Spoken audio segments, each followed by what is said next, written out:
अवधूत चिंतन श्री गुरुदेव दत्त श्री स्वामी समर्थ. सर्वांना प्रश्न पडला असेल, स्वामी प्रकट दिनी काय करावे? तर स्वामी समर्थ यांचा प्रकट दिन हा भक्तांसाठी अत्यंत पवित्र आणि भावपूर्ण दिवस मानला जातो.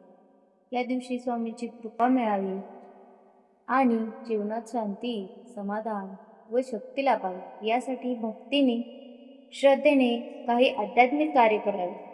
सकाळी लवकर उठून स्नान करून घरातील देवघर स्वच्छ करावे आणि स्वामींच्या प्रतिमेसमोर दीप अगरबत्ती लावून पूजा करावी.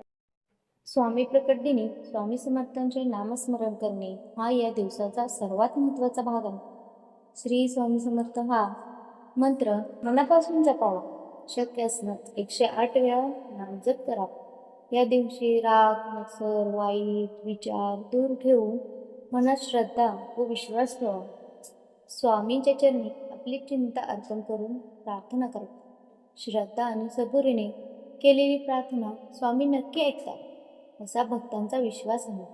या दिवशी स्वामींचे चरित्र वाचणे किंवा त्यांचे अनुभव ऐकणे अत्यंत पुण्यकारक मानले जाते.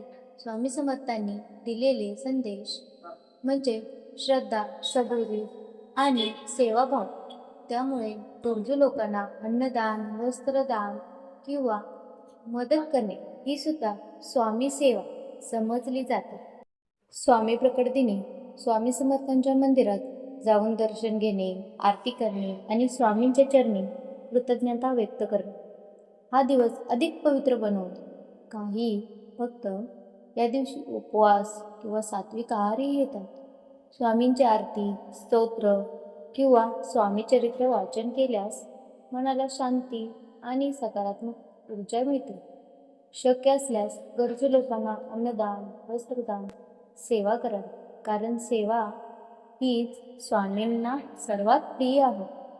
सर्वात महत्त्वाचे म्हणजे या दिवशी मनात सकारात्मक विचार ठेवणे, कोणाबद्दल वाईट न बोलणे आणि स्वामीवर पूर्ण विश्वास ठेवणे.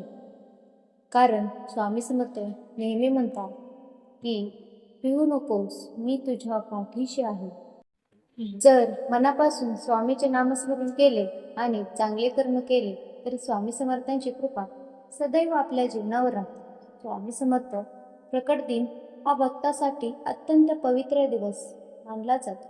स्वामींचे 108 वेळा नामस्मरण, श्री स्वामी समर्थ हा जप मनापासून करावा. या दिवशी अशी सेवा केल्यास नक्की स्वामी कृपा होईल. आणि हा व्हिडिओ आवडल्यास नक्की लाईक, शेअर आणि सबस्क्राईब करायला विसरू नका. श्री स्वामी समर्थ.